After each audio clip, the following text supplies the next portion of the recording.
আসসালামু আলাইকুম গাইস, কেমন আছো তোমরা?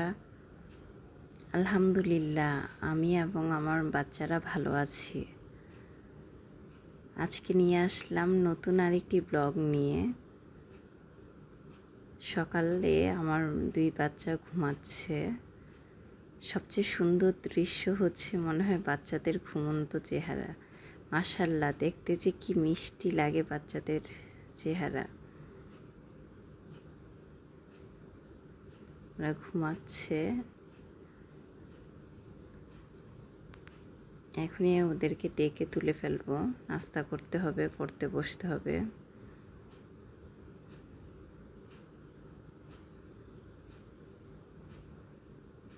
ঘুমন্ত চেহারা দেখতে বাচ্চাদের খুবই মায়া লাগে, বিশেষ করে মাদের কাছে। যখন আমার বাচ্চারা ছোট ছিল, আমি সারাক্ষণ ওদের ঘুমন্ত ফেসের দিকে তাকিয়ে থাকতাম। যে ঘুম থেকে উঠে ফ্রেশ হয়ে অলরেডি আমার বাচ্চারা নাস্তা করা শুরু করে দিয়েছে। আজকে হচ্ছে রুটি আর বিফ কারি। ওদের বিফ খুবই পছন্দ, এজন্য আজকে কোনো ঝামেলা না করে নাস্তা করে ফেলতেছে। অন্য সময় একটু ঝামেলা করে নাস্তা করতে চায় না।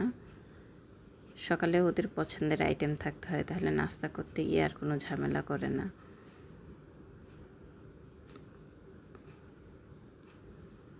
সকাল সকালে আমি আমার মেয়েকে নিয়ে হসপিটালে যাচ্ছি। ওর একটু সমস্যা দেখা দিয়েছে। এটা হচ্ছে ওর গায়ে প্রচণ্ড অ্যালার্জি বা কিছু থেকে চুলকাচ্ছে। সারা রাত ঘুমাতে পারে না, কান্নাকাটি করে, চুলকায়। তো এখন তো চুলকানোর একটা সমস্যা দেখা দিয়েছে। সব ফ্যামিলিতে এরকম হচ্ছে, বিশেষ করে বাচ্চাদের স্কেবিস নাকি কী যেন বলে। তো আচ্ছা, যাই হোক, আমি ডক্টরের কাছে নিয়ে গেলাম। ডক্টর মেডিসিন দিয়েছে।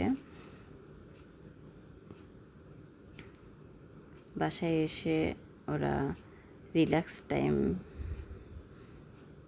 কাটাচ্ছে, 3 ভাই বোন একসাথে। এই যে মোবাইল দেখতেছে, যখনই মোবাইল হাতে নেয় 3 জন একসাথে হয়ে যায়।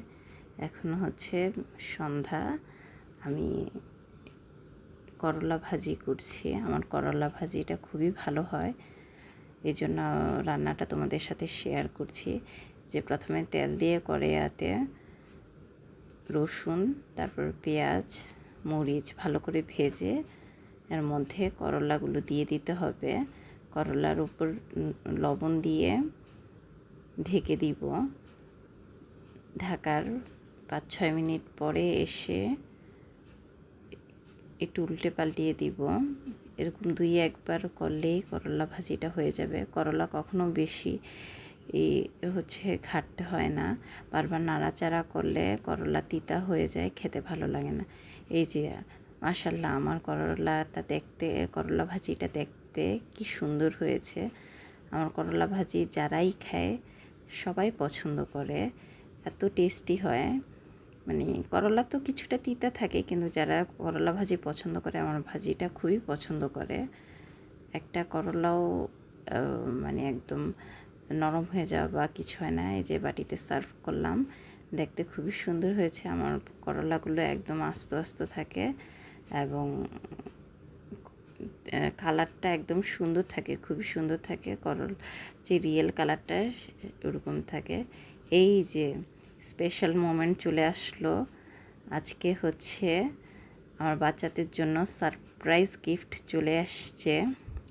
আমার বড় আপু আমার বড় কন্যার বার্থডে উপলক্ষে তাকে সারপ্রাইজ গিফট পাঠিয়েছে। এই যে কালার পেন্সিলের বক্স, এটা বিশাল বড় একটা বক্স, এখানে অনেকগুলো কালার থাকে। তো আমার বাসার অ্যাড্রেসে সে পাঠিয়ে দিয়েছে, ডেলিভারি ম্যানে এসে দিয়ে গেছে। ওরা তো এটা পেয়ে খুবই হ্যাপি, খুবই হ্যাপি। আর আমার বড় কন্যা কালার করতে খুবই ভালোবাসে, এজন্যই মেনলি আমার আপুকে এটা গিফট করেছে। তো আমার বাচ্চারা এটা পেয়ে খুবই খুশি, এটা নিয়ে খেলা করছে। তারপর ওদের জন্য ডাবের পুডিং এনে দিয়েছিলাম। ওরা 3 ভাই বোন মজা করে ডাবের পুডিং খাচ্ছে, একজন আরেকজনকে খাইয়ে দিচ্ছে। ওরা ওদের মতো করে খাচ্ছে, এই জন্য একটু ভিডিও ফুটেজ নিলাম। মাশাআল্লাহ, এত সুন্দর করে তিনজন খাচ্ছে একটা পুডিং। ওদের কাছে ভালো লেগেছে পুডিংটা খেয়ে। অবশ্য ডাবের পুডিংয়ের চাইতে নর্মাল পুডিংটা ওরা বেশি পছন্দ করে। এই যে বড় বোন ছোটো বোনকে খাইয়ে দিচ্ছে, আবার বড় ভাইকেও খাইয়ে দিচ্ছে, নিজেও খাচ্ছে। রাতের খাবারের সময় হয়ে গেছে, বাচ্চাদের জন্য ভাত নিয়ে চলে আসলাম। ভাত, ডিম ভাজি, এখানে 4টা ডিম ভাজা, হচ্ছে কুমড়া তরকারি, সাথে মাছ আর করলা ভাজি। যে বাচ্চারা বসে গেছে খাওয়ার জন্য, ওদেরকে এখন সুন্দর করে খাইয়ে দিব। আমি একসাথে 3জনকে খাইয়ে দিই, এর আগেও ব্লগে বলেছি, কারণ একসাথে 3জনকে খাইয়ে দিতে আমার সুবিধা হয়, আদারওয়াইজ ওরা অনেক লেট করে, খাবার নষ্ট করে। যে ওরা দুষ্টুমি করতেছে, আমি ভিডিও করছিলাম দেখে ওরা দুষ্টামি করছিল। খাওয়া দাওয়া শেষ, এই যে 2 বোন নাচানাচি করতেছে, দুষ্টামি করতেছে। সারাক্ষণই ওরা এসব করতে থাকে বাসার মধ্যে। আমার বাসাটা একটা চিড়িয়াখানা করে রাখে ওরা, সারাক্ষণ হইচই, চিৎকার, চেঁচামেচি। যে রাতে উনি হচ্ছে কোল্ড কফি খাচ্ছে, বাসায়ই বানিয়েছিলাম কোল্ড কফি।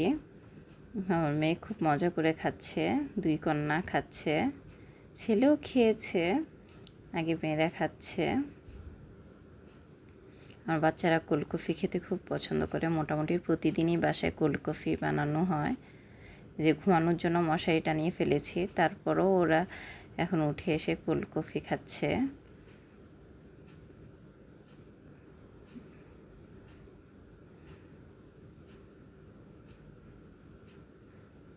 খাওয়া শেষ হলে ওরা ঘুমিয়ে পড়বে। আমি এই যে ওরা অলরেডি ঘুমানোর জন্য শুয়ে পড়েছে, শুয়ে ওরা দুষ্টুমি করছে। সারাদিনই এসব চলতে থাকে ওদের।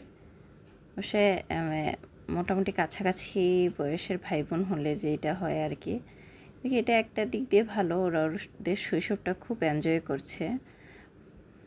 দেখা যায় একা থাকলে বাসায় বাচ্চারা খুব চুপচাপ শান্ত থাকে বা কারোর সাথে মিশতে পারে না, কিন্তু আমার বাচ্চারা মাশাআল্লাহ সারাক্ষণ হইচই, খেলাধুলা, আর ওদের অন্য বাচ্চাদের সাথে মিশতেও যেতে হয় না, ওরা নিজেরাই সারাক্ষণ খেলা করতে পারে।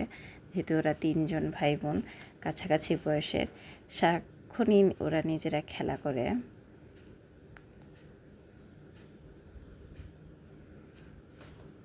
ঘুমানোর আগের কিছু আমল বলি। ঘুমানোর সময় অবশ্যই অজু করে আসতে হবে। অজু করে এসে ঘুমানোর আগে সূরা মুলক, বাকারার শেষ 2 আয়াত পড়তে হবে। শোয়ার পরে 3 কুল সূরা পড়ে গায়ে ফু দিতে হবে, বাচ্চাদেরও ফু দিয়ে হাত দিয়ে মুছে দিতে হবে। আর আয়াতুল কুরসি তো অবশ্যই পড়তে হবে, সাথে 33 বার সুবহানাল্লাহ, আলহামদুলিল্লাহ, 34 বার আল্লাহু আকবার পড়ে ঘুমালে শয়তান কোনো ক্ষতি করতে পারে না, আর অনেক সওয়াব হতে থাকে।